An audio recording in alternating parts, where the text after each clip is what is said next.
안녕하세요.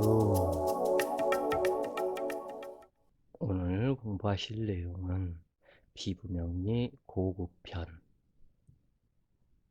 62페이지 미월기토 미월기토를 공부해 보시자고요. 미월은 하지에서 이름 시생으로 삼복의 생안이라 하지만 잠복된 열기가 최고조에 달한다.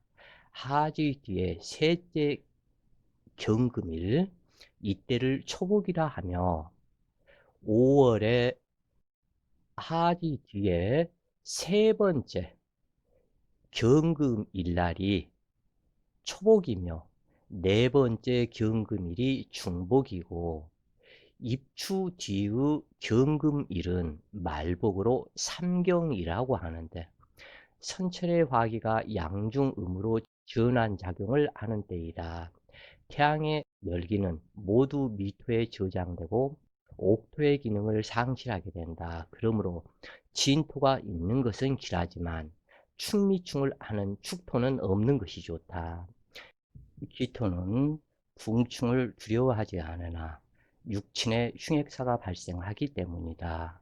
그러나 개유시를 만나면 충중봉합으로 길하다. 진토가 우선이 되는 것은 유진합과 수국을 이루고 재물이 되며 간목과 계수의 통근처이므로 길하게 된다. 진토는 용을 상징하는데, 이 용은 풍운조화를 일으켜 전체 오행에 활기를 주는 생명과 같으므로 진토를 반기는 것인데, 특히 여름에 태어나 어느 일간이든지 시신으로 작용한다.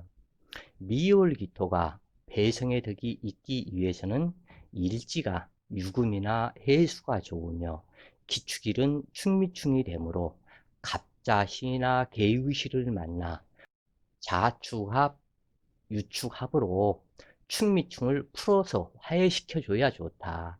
기묘일은 평길 무난하지만 기사, 기미일은 조토, 가중으로 육친과 배성의 덕이 미약하다. 또한 양화하지 못한 처성의 젖을 먹고 자란 자식은 흉액을 물려받으므로 자식의 덕도 양화하지 않다. 토질이 안 좋은 땅에서는 거목이 되기 어렵고, 이러한 나무에 성과를 열매 맺기 쉽지 않은 것처럼 처덕이 없으면 자식덕도 미약할 수밖에 없다. 을묘월은 을목의 양지자하여 양자나 양녀를 상징하므로 모친덕이 없는 자식이 되지만, 계수와 해수가 있으면 의모를 모시게 하면 의모의 유산 상속을 받을 수 있는 행운을 만나기도 한다. 다시 말해서 안명 을미월의 기토일간은 을목 자식의 양지이므로 자식을 양자 보내거나 수양 어머니가 있으면 행운이 있게 된다는 이야기이다. 정미월은 대지 초토시키는 모친을 만난 것과 같아서 망신살을 당하게 되는데, 당주가 태어나고 음란해지는 모친의 젖을 먹고 자란 당주 역시 음란하고 호색하기 쉽다. 그러나 기후일주나 기해일주, 기축일주는 무난하다.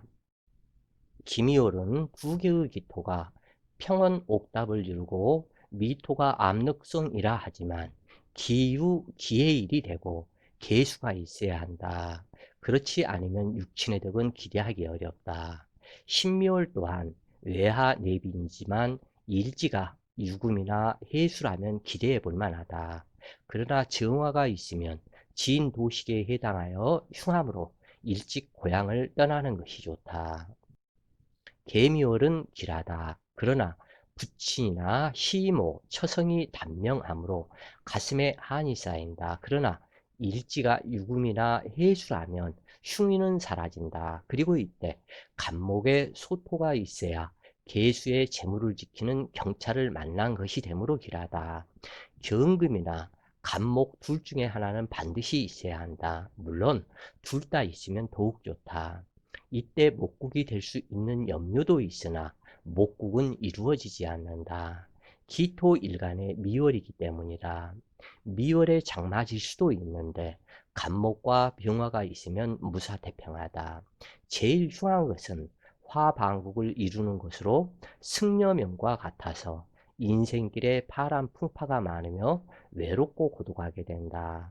가색객이 된다면 이름은 아름답지만 승려명과 같아서 처량할 뿐이다. 의문에서만 조금 여유로울 뿐이다. 다시 말해서 미월의 가색격은 수월보다 더 부족하다. 이민년 정미월 기묘일주가 의뢰시를 만났다. 이 사주는 관심 있게 조금 보시는 것이 좋겠다 그래요. 이 미월의 기토이고 정화가 있는 이러한 상태 속에서 어떻게 변화가 되는지를 보자 그래요. 연월간 정임합 목으로 쓰러졌다 그래요. 임수도. 그리고 이 해수가 해묘미를 갖다가 이루었는데 을목이 투관이 되었기 때문에 진합이다. 진삼합이 이루어졌기 때문에 이 기토는 목기 과다에 인수가 쓰러졌고 진삼합을 목기에서 이루기 때문에 종살격이 된다. 그래서 종살격으로 이 사주는 자평진전에 나오는 명식으로 음천간과 양천간의 종격의 차이를 이해할 수 있는 매우 중요한 자료에 해당된다 그래요. 당주는 외무부 장관을 지냈다고 하는데 적천수 후 통천문에 오양종기 부종세 오음종세 무정이라는 글이 있는데 양가는 원령을 얻으면 종하지 않고 음가는 원령과 관계없이 다른 오행이 강하고 세력을 이루면 종할 수 있다는 의미로 설명되고 있다. 당주는 살인상생으로 정화가 용신처럼 보이지만 목국을 이루고 정임 한목이 되어 목기 세력에 종하게 되는 진종격이 아닌 가종격이 되는 것은 미월의 기토에 통근하였으므로 월지가 목왕절이 아니기 때문에 가종격에 해당이 된다 그래요. 그래서 만약 정임합이 없었다면 일반 내격으로 통변하게 된다. 이 사주에서 유심히 볼 점은 미월에서 을정기가 모두 투출되었지만 미토는 삼합목국이 되었으므로 을목의 통군처로 작용한다는 점입니다. 만약 삼합이 아니라면 1번 기토, 2번 정화, 3번 을목의 통근처 성분으로 나타난다. 이처럼 지지는 자기 고유 성분이 있지만 합충으로 통근력의 차이가 다르게 나타난다. 이러한 현상 등으로 발복할 듯 하면서도 평범한 삶이 되거나 또는 탕명인 듯 보이고 운도 없는 것처럼 보이지만 실지에서는 큰 발복을 이루는 것은 종하는 것을 보지 못했거나 또는 합충으로 천간의 힘이 무력함을 감명하지 못한 때문인 경우가 많다. 사주에서 월지는 제1의 힘으로 작용하고 제강본부라 하며 택지향이라고 하는데 즉 집택은 한번 들어앉히면 부동의 자세이지만 용사지시는 행운에서 들어오는 다른 오행들과의 관계에 따라 생극재화의 작용을 일으키는 유동적인 성분이라는 의미이다. 다시 말해서 향이란 그 집을 출입하는 문과 같은 것이어서 필요하다면 어느 때라도 유치를 바꿀 수 있기 때문에 향이라고 부르는 것이다. 그래서 동남향, 남동향, 그래서 향이라고 용신 운에 따라서 운을 갖다 그렇게 붙이게 된다 그래요.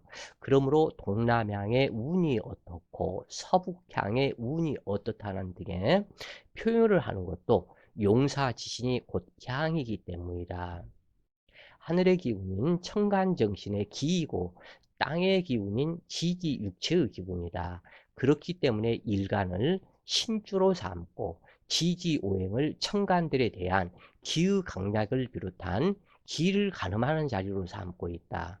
그러므로 월지를 비롯한 지지들이 합충이 되면 성분 변화가 발생하므로 통근력의 차이가 있게 된다. 시지는 사주의 종착지인 동시에 당주의 기숙지가 되는 곳으로 양태구 시각으로 볼 때는 월령이 집이며 문이 향이었던 것처럼 음택의 시각으로 보면 시지가 곧 혈이며 향이라고 할 수 있다. 귀숙지인 시지는 당주가 명을 마치는 자리이고 기를 마친 뒤에는 영육이 매장지에 들어가야 하므로 분묘의 혈이며 향과 같은 것이다. 그렇기 때문에 시지가 지니고 있는 기도 대단히 중요하며 월지 다음으로 시주의 힘을 갖다 가진다 그래요. 그래서 사주에서 시주는 저울추이기도 하고 내가 가는 길이기 때문에 그래서 귀숙지라고 얘기하며 매우 중요하다. 을해년 개미월 기축일주가 갑술시를 만났다. 축술미 사명이 벌어졌고 여기에서 지금 미월이기 때문에 이 축토가 다 깨져버린다 그래요. 일지 축토가 깨지는데 여기에서 문제는 이 축토 속에 암장되어 있는 또 다른 기토 신금 계수가 깨어져 나간다 그래요. 그래서 그러면은 여기에서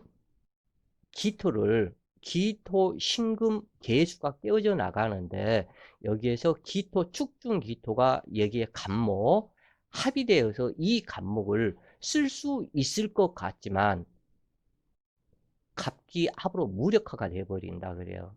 그 다음 요 신금, 축중 신금은 자기의 인생 무대인데 미중 정화가 개고가 되어서 축중 신금을 갖다 깨크라 버린다. 그리고 또한 축중 계수가 또 투간이 여기서 개고가 되는데 이 계수는 이 기토 또 다른 지금 현재 미중 속에 들어가 있는 암장된 기토가 계수를 파극하는 이러한 상태로 나타난다 그래요.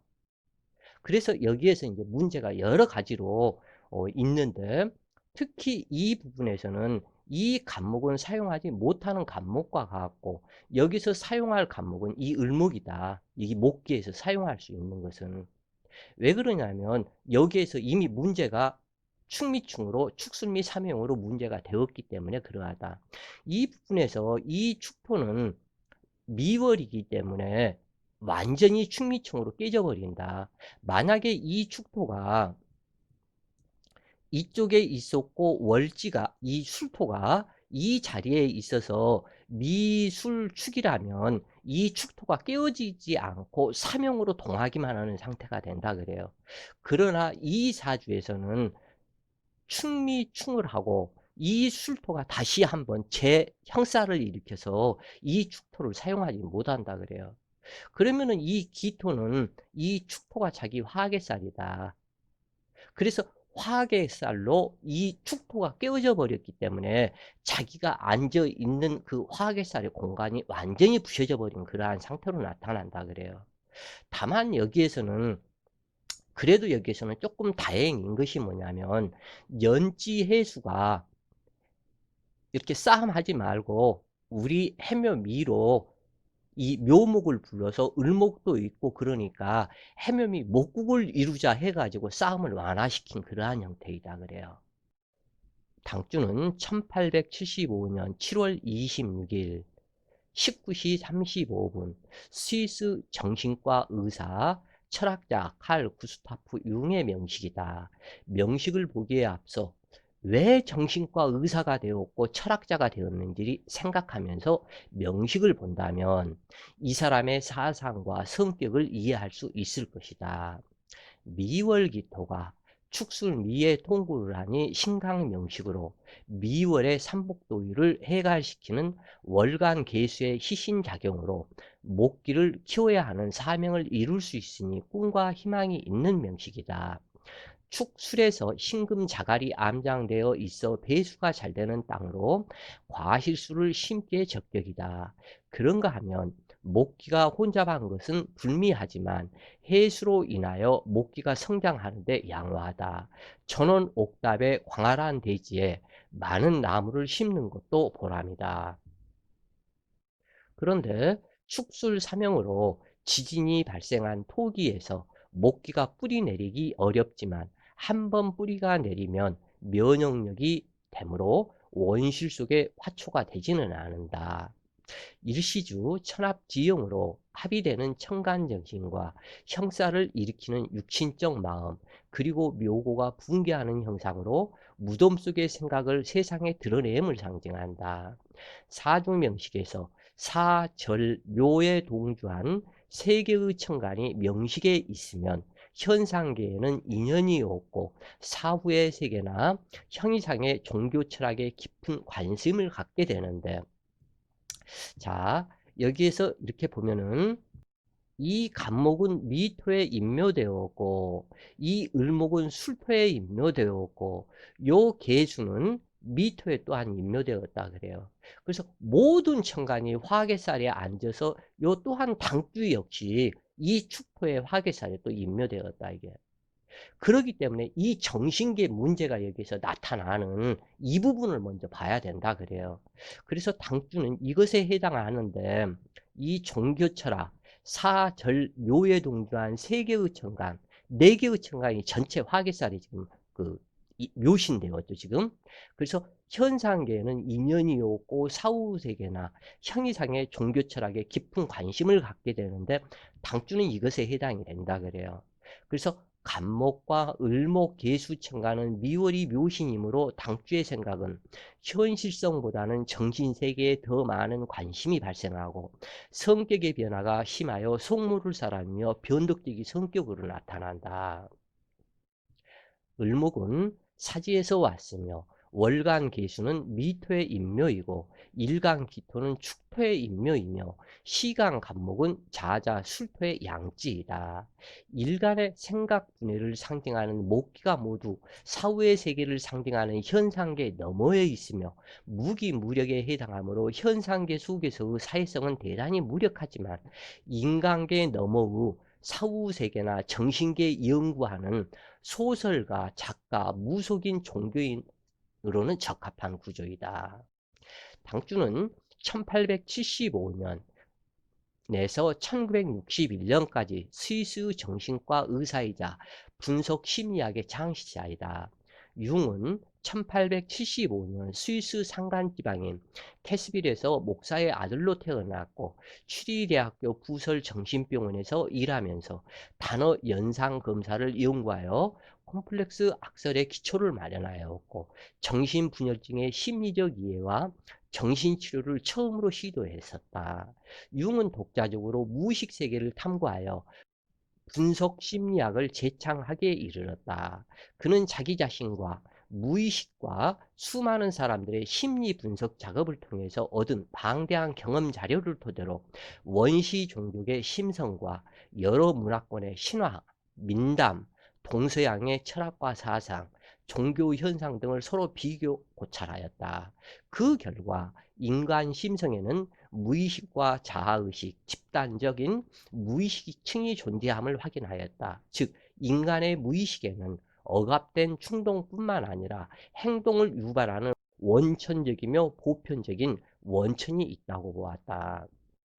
이 학설은 치료와 병리적 현상을 이해하는 데 도움이 되는 것은 물론 건강한 사람들을 넓게 이해하고 이들이 자기 통찰을 하는 데 도움을 주었다. 또한 시대적, 사회적 현상을 분석하는 데 기본적인 토대를 마련해 주었다. 그렇기 때문에 융의 이론은 정신의학이나 임상심리학 이 외의 다른 많은 인접 분야, 즉 신학, 민화, 민담, 민속학, 종교심리학, 문해학, 심지어 물리, 수학에 이르기까지 적지 않은 영향을 끼쳤다. 자, 오늘 공부는 여기까지고 오늘도 좋은 시간 되세요. 파이팅!